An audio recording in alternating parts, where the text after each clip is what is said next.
Assalamualaikum warahmatullahi wabarakatuh. Nama saya Neilza Syahrani dengan NIM 254037176. Dalam video ini saya akan menjelaskan tentang makalah kelompok kami yang berjudulkan Teori Kepemimpinan.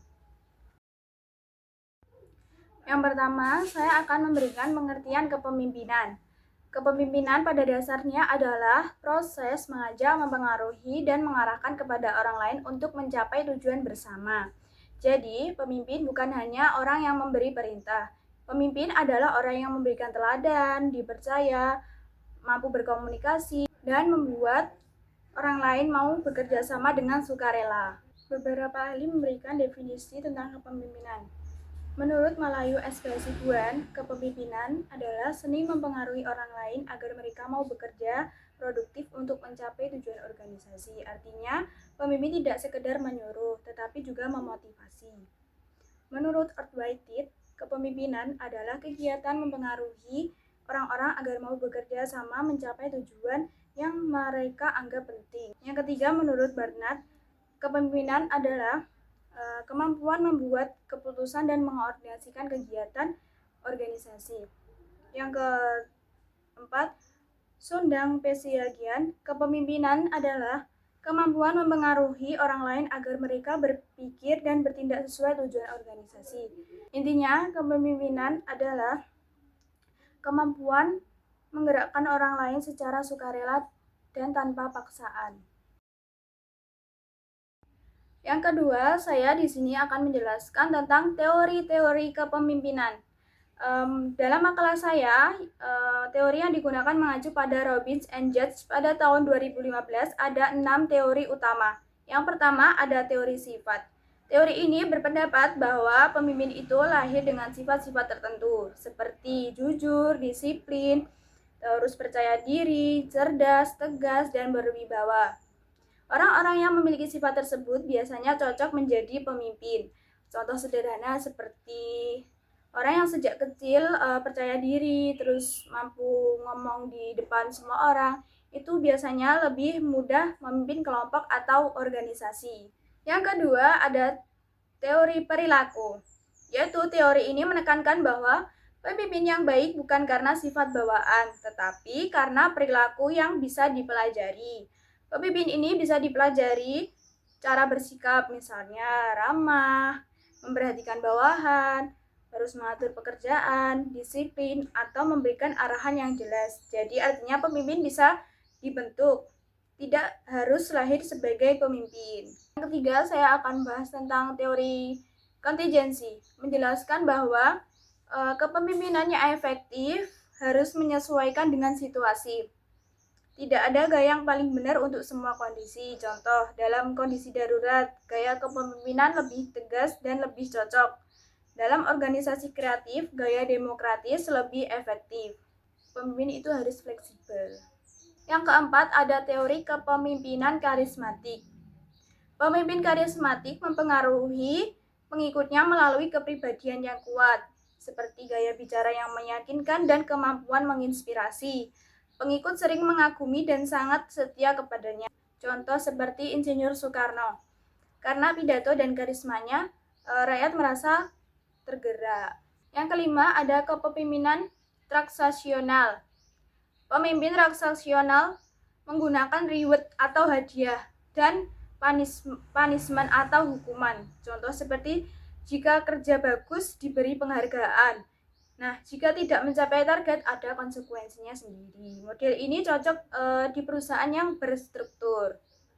Dan yang terakhir ada kepemimpinan transformasional. Pemimpin transformasional menginspirasi bawahannya untuk melalui kepentingan sosial demi tujuan organisasi. Ciri khasnya itu biasanya memberi motivasi besar, mendengarkan keluhan bawahan, terus memperhatikan perkembangan mereka. Terus yang terakhir ada menciptakan perubahan besar. Gaya ini biasanya sangat disukai oleh tim. Yang ketiga, saya akan membahas ciri-ciri pemimpin yang efektif. Yang pertama ada motivasi tinggi. Pemimpin yang termotivasi akan mendorong anggota ikut bersemangat. Yang kedua ada kreatif. Pemimpin kreatif mampu mencari solusi baru saat organisasi menghadapi masalah. Jadi setiap ada masalah, seorang pemimpin harus mempunyai sifat atau ciri-ciri yang kreatif. Jadi kalau ada masalah bisa memberikan ide-ide kreatifnya. Oke. Yang ketiga ada empati. Empati. Pemimpin harus bisa memahami perasaan dan kebutuhan orang yang dipimpinnya. Yang keempat ada visioner.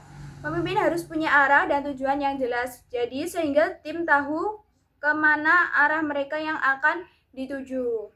Gitu. Yang kelima ada mampu mengambil keputusan. Pemimpin harus berani dan cepat mengambil keputusan yang tepat dan tidak bertele-tele. Yang keenam, ada komunikasi yang baik. Tanpa kemampuan komunikasi, pemimpin tidak bisa mengarahkan tim dan dengan efektif. Yang keempat, saya akan bahas tentang teori perilaku. Teori perilaku ini muncul karena ada kelemahan di teori sifat. Ada dua studi utama. Yang pertama, ada Ohio State University menemukan dua dimensi perilaku. Yang pertama ada consideration, yaitu memperhatikan kebutuhan bawahan. Pemimpin seperti ini biasanya sensitif akan perasaan orang-orang di sekitarnya dan selalu mencoba untuk melakukan hal terbaik untuk bawahannya. Mendengarkan keluhan dan pendapat bawahan, lalu memperlakukan bawahan secara adil dan menunjukkan perhatian pada kebutuhan bawahan. Yang kedua ada thinking struktur yang fokus pada tugas, aturan, serta pencapaian target. Biasanya memberi perhatian pada persyaratan pekerjaan, pengendalian yang ketat atas agenda kerja, dan memacu karyawan untuk memaksimalkan kapasitas bekerjanya.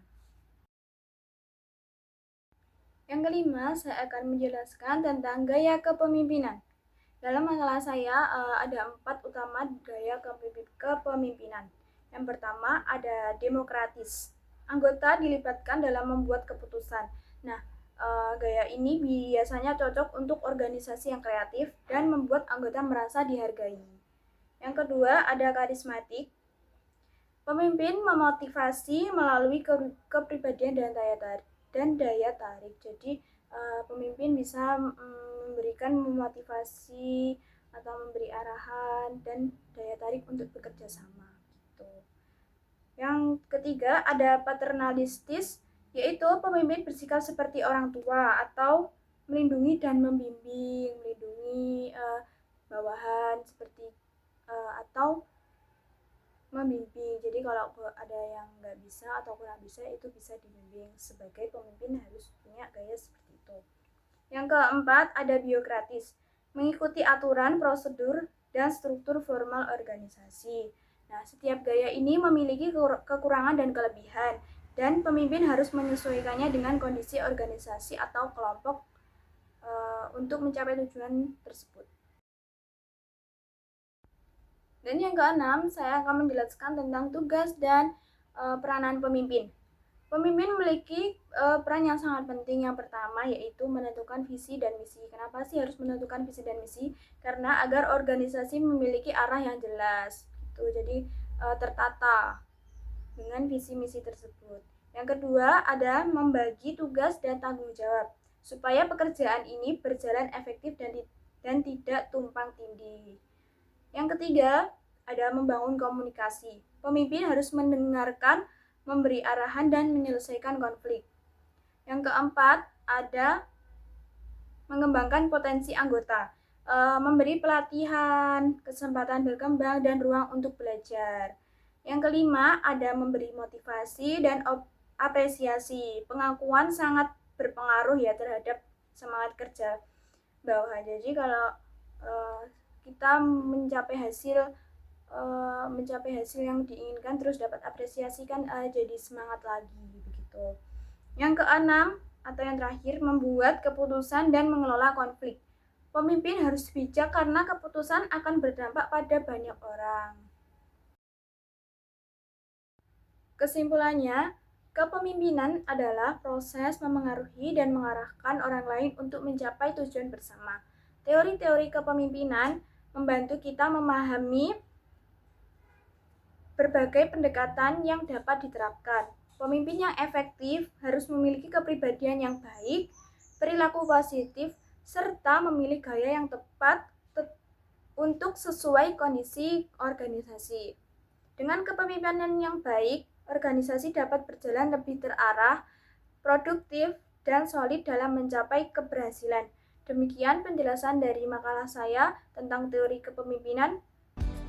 Sekian, terima kasih. Wassalamualaikum warahmatullahi wabarakatuh.